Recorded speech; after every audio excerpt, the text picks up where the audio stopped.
channel Ngulik Horor.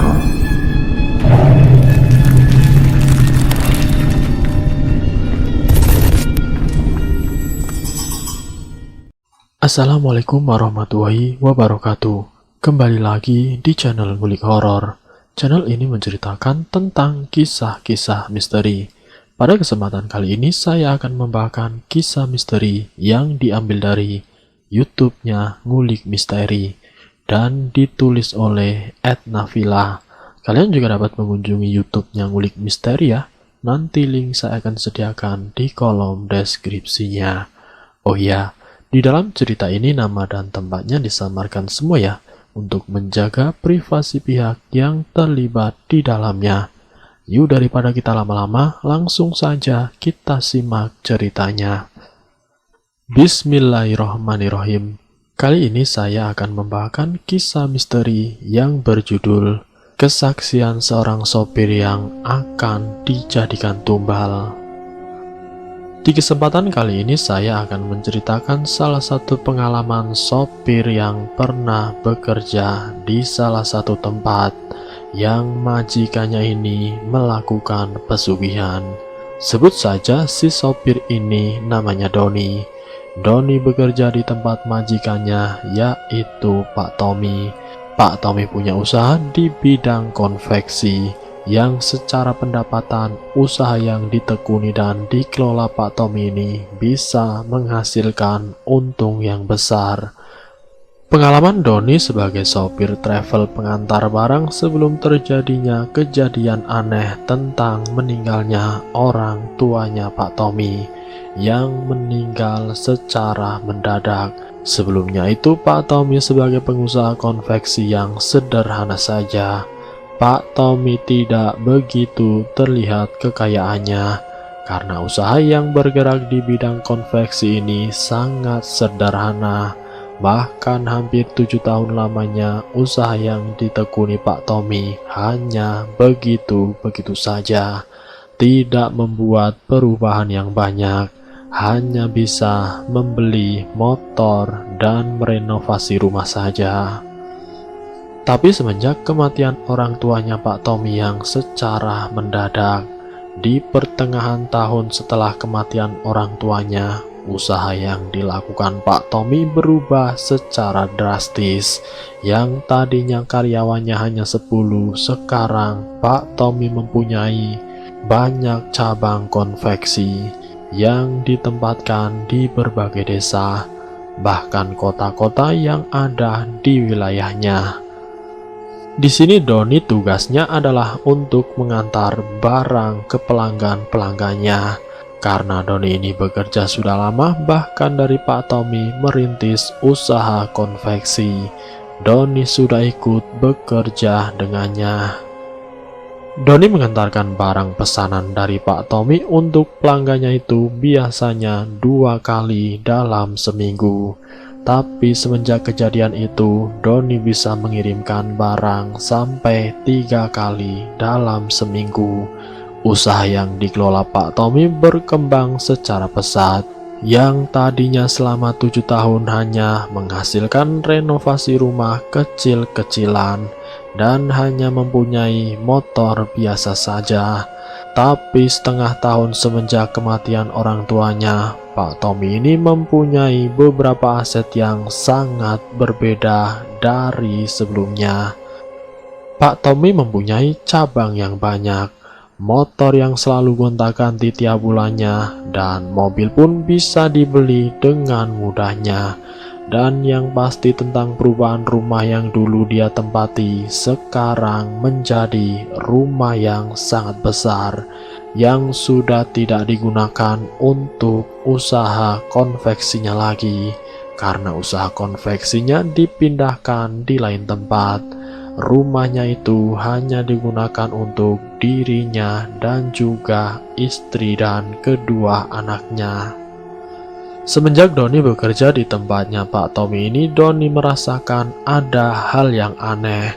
Dari hal yang pertama dia rasakan tentang kecurigaan kalau Pak Tommy melakukan sesuatu yang ganjil, yaitu tentang pesugihan. karena Doni pernah melihat Pak Tommy beserta istrinya berbelanja berbagai macam kembang seperti untuk melakukan sesembahan atau melakukan ritual. Tapi waktu itu Doni bertanya kepada istri Pak Tommy, katanya kembang itu untuk bekal takziah atau ziarah kubur ke makam orang tuanya Pak Tommy. Namun di setiap malam tertentu Doni menyaksikan kalau Pak Tommy ini tidak bisa ditemui, jadi harus menunggu di hari berikutnya. Itu hanya di malam tertentu saja, tepatnya di malam Jumat Kliwon.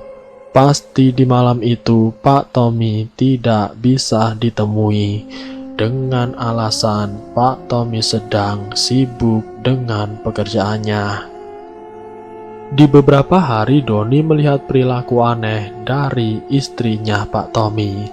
Di setiap asisten rumah tangganya mau membersihkan kamar di setiap rumah tersebut, istrinya Pak Tommy tidak memperbolehkan asisten rumah tangganya untuk membersihkan kamar yang berada di ujung tangga. Pada saat malam hari saat Doni lembur karena ada banyak pesanan yang harus segera dikirim, Doni berkunjung ke rumah Pak Tommy untuk mengambil barang-barang. Sesampainya di rumah tersebut, Doni merasakan hawa yang sangat berbeda, hembusan angin yang kencang yang tidak seperti biasanya. Akhirnya Doni memberanikan diri masuk ke rumah tersebut. Tidak butuh waktu lama, barang tersebut diambil dan Doni langsung meninggalkan rumah tersebut. Setelah 1 tahun orang tuanya Pak Tommy meninggal, Doni mendapati hal yang aneh tentang anak pertamanya Pak Tommy yang meninggal, karena Doni ini menyaksikan bagaimana sakit yang diderita anak yang pertamanya Pak Tommy, karena sempat mengantarkan anak pertamanya Pak Tommy ke rumah sakit. Secara Doni ini sebagai sopir, sebagai orang kepercayaan dari Pak Tommy. Waktu itu Doni mengantar anaknya Pak Tommy ke rumah sakit. Saat di perjalanan menuju rumah sakit, Doni mendengar jeritan dan rintihan anaknya Pak Tommy yang sangat pilu. Sebelum dia jatuh sakit, Doni pernah mendengar cerita dari anak pertamanya Pak Tommy.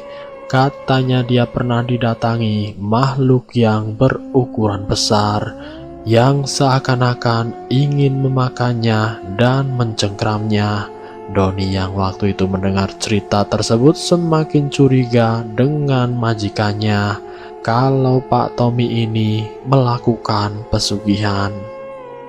Sesampainya di rumah sakit, Doni menyaksikan anak pertamanya Pak Tommy yang menangis kesakitan, yang didampingi oleh istrinya Pak Tommy dan juga adiknya.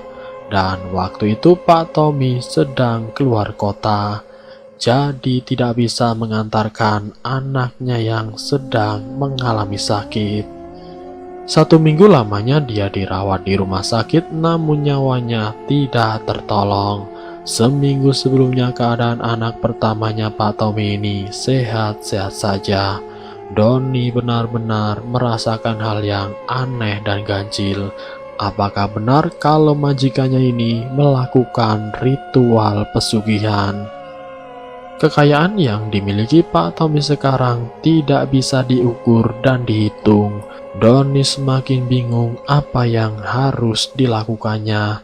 Dengan kenyataannya kalau anak pertamanya Pak Tommy meninggal dikarenakan tumbal pesugihan yang dilakukan orang tuanya sendiri. Doni mulai khawatir dan cemas siapa lagi yang akan dijadikan tumbal. Doni mengetahui perilaku majikannya yang sangat aneh, yang sering berdiam, yang tidak banyak bergaul dengan lingkungan sekitar, berbeda jauh dengan 7 tahun yang dikenal Doni. Sebelumnya Pak Tommy sering sosialisasi dengan warga sekitar. Tentang orang yang meninggal, dia selalu melayat. Tentang orang yang sedang mengalami musibah pun dia sering datang, bahkan saat selesai bekerja pun dia sering nongkrong di warung. Tapi setelah kematian orang tuanya dan juga setelah kematian anak pertamanya, Pak Tommy sangat jauh dari warga, sangat jauh dari agamanya.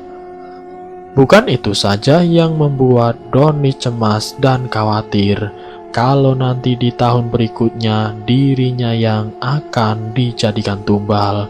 Doni pun mencoba mencari tahu tentang apa yang sebenarnya terjadi dan apa yang membuat kekayaan majikannya ini berlimpah-limpah.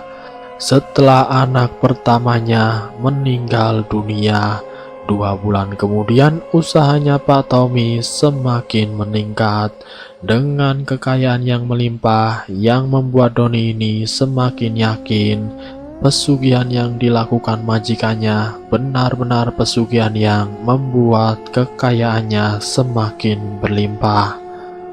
Suatu waktu ketika Doni sedang mengambil barang di tempat yang memang sebagai cabang dari usahanya Pak Tommy yang akan diantarkan ke Jakarta, yang biasanya Doni di setiap jam 9 malam mampir ke rumah majikannya.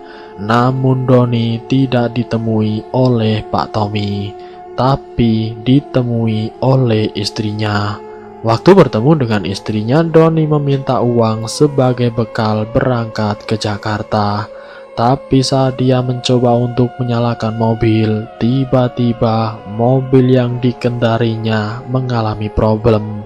Doni mencoba membuka mesin mobil dan Doni mencoba meminta izin untuk mencari alat-alat agar bisa memperbaiki mobilnya, agar bisa berangkat mengantarkan barang sesuai dengan tujuan.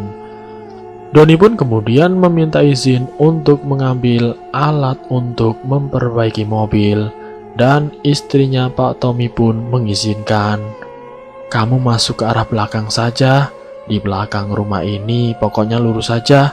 Nah, di situ kamu nanti ketemu alat perkakas untuk semua barang-barang yang kamu perlukan ada di sana, ujar istrinya Pak Tommy.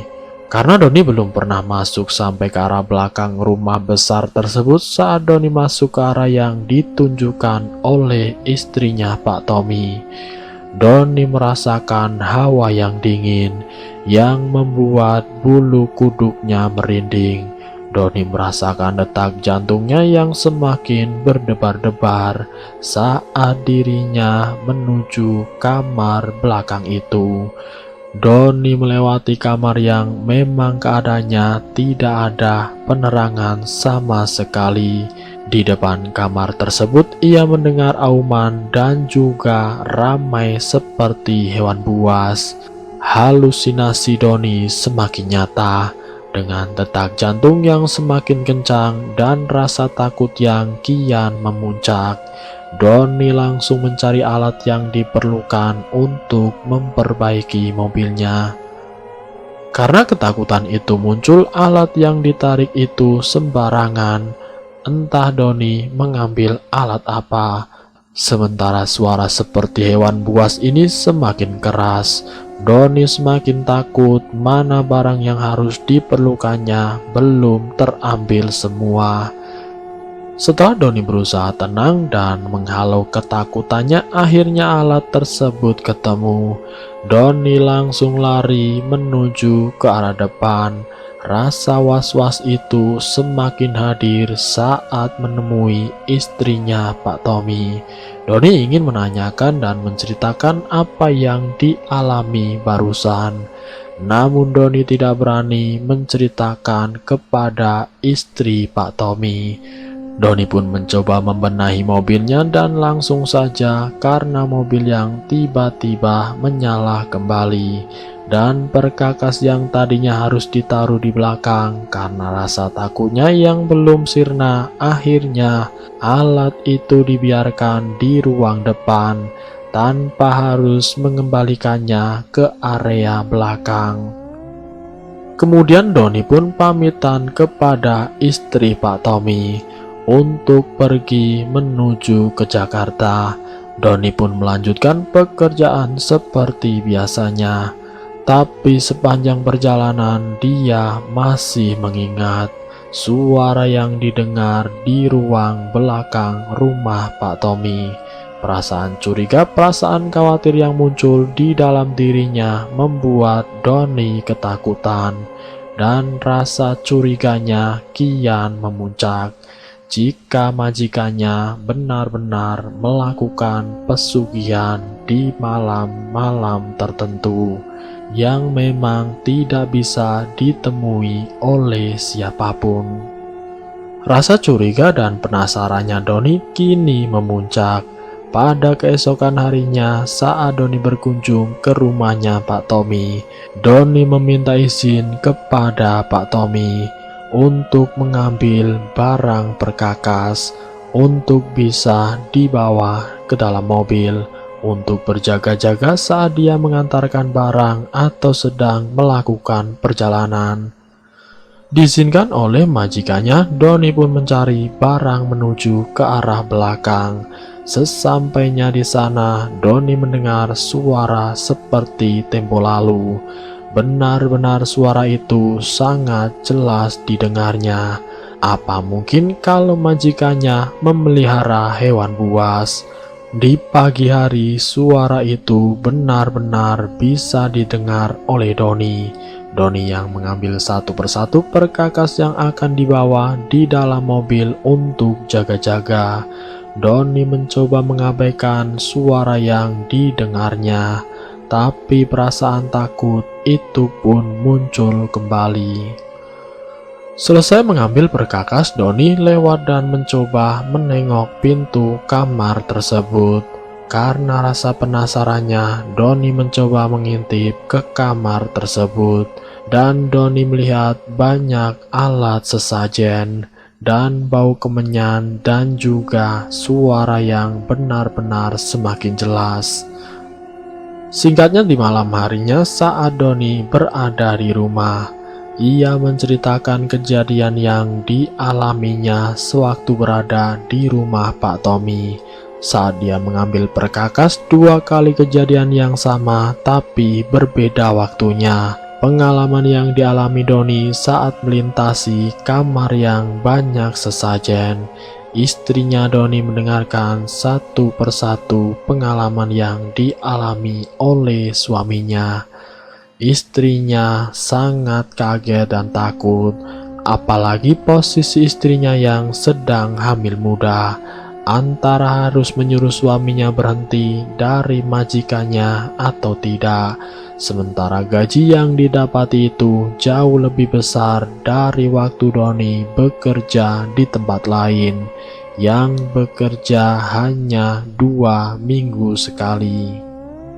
Kemudian Doni pun meminta izin kepada majikannya agar dirinya bisa diberhentikan dari pekerjaannya. Namun Pak Tommy menyarankan agar menunggu waktu yang tepat karena belum ada pengganti sebagai sopir pengantar barang konveksinya. Dikarenakan gaji yang sangat besar tidak seperti sopir yang lainnya, dengan mudahnya Pak Tommy mendapatkan sopir pengganti. Untuk saat itu juga Doni sudah tidak lagi bekerja di tempat Pak Tommy. Singkatnya, Doni pun keluar dari pekerjaannya, dan dengan mudah Pak Tommy pun mendapatkan sopir yang baru. Dengan mudahnya Pak Tommy mendapatkan sopir pengganti Doni. Untuk saat itu juga Doni sudah tidak lagi bekerja di tempat Pak Tommy. Kecurigaan, kekhawatiran setelah hampir 2 tahun lebih 8 bulan. Karena pas waktu itu Doni beralasan istrinya yang sedang hamil tua. Dia kepingin bisa merawat dan menjaga kandungan istrinya yang ingin melahirkan anak keduanya. Namun Doni khawatir dan takut kalau nanti ada apa-apa dengan anak yang akan dilahirkan dan juga dengan istrinya. dikarenakan sudah terlalu sering memakan uang batal haram dari majikannya. Doni semakin khawatir dengan keadaan istrinya yang sedang mengandung dan juga dengan dirinya yang bisa dijadikan tumbal pesugihan oleh majikannya.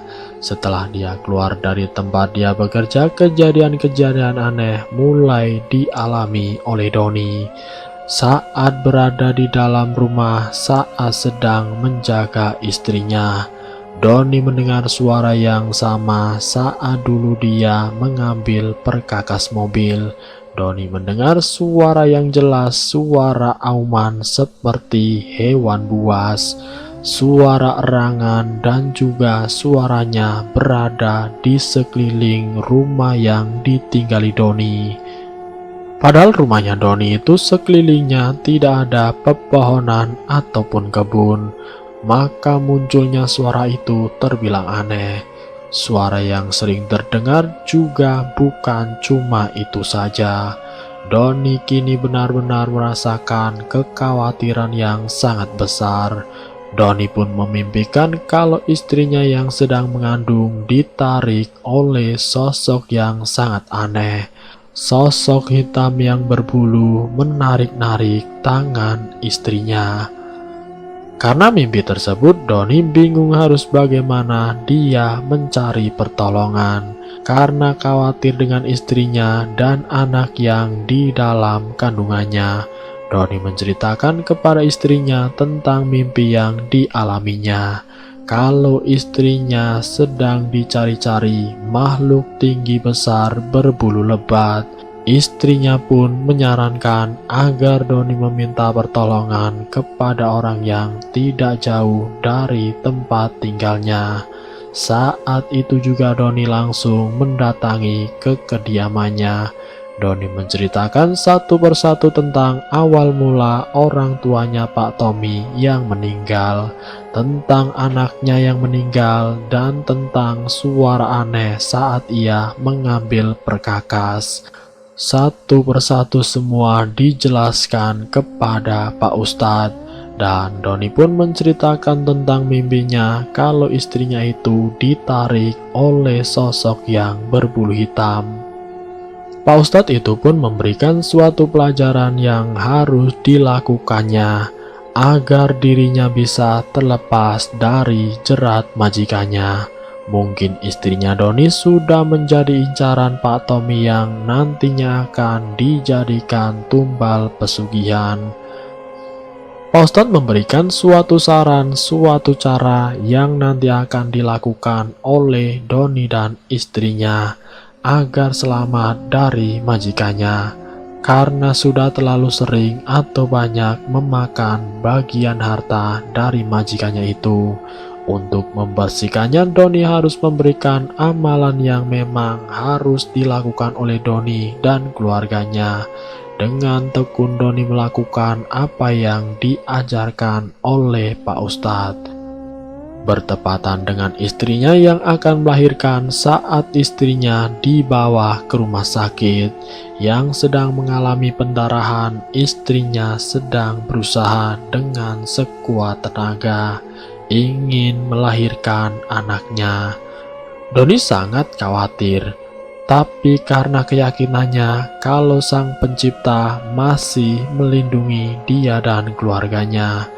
Namun yang diinginkan Doni tidak sesuai harapan. Anaknya yang berusaha dilahirkan oleh istrinya tidak terselamatkan.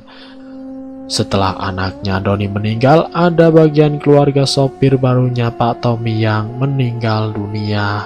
Entah itu kebetulan atau tidak.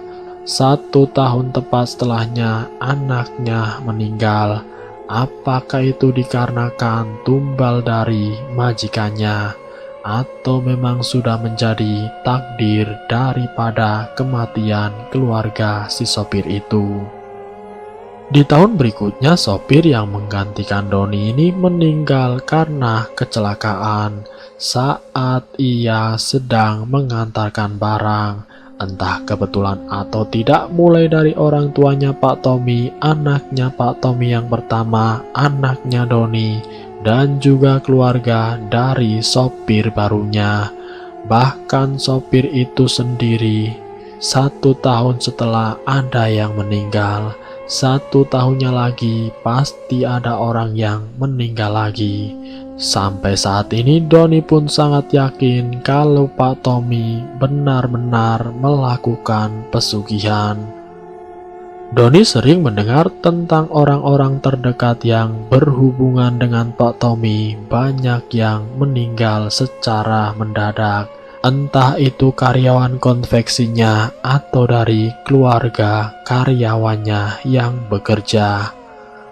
Dan selesai. Dari cerita yang saya sampaikan, semoga bisa memberikan wawasan untuk kita semua bahwa segala sesuatu baik buruknya itu sudah ditentukan oleh Sang Maha Pencipta. Ambil sisi positifnya dan buang jauh-jauh sisi negatifnya. Terima kasih sudah mampir di channel kami. Jika kalian tertarik dengan video kami, silahkan tekan tombol like, share, dan komen. Tekan subscribe untuk mengikuti video kami selanjutnya. Wassalamualaikum warahmatullahi wabarakatuh.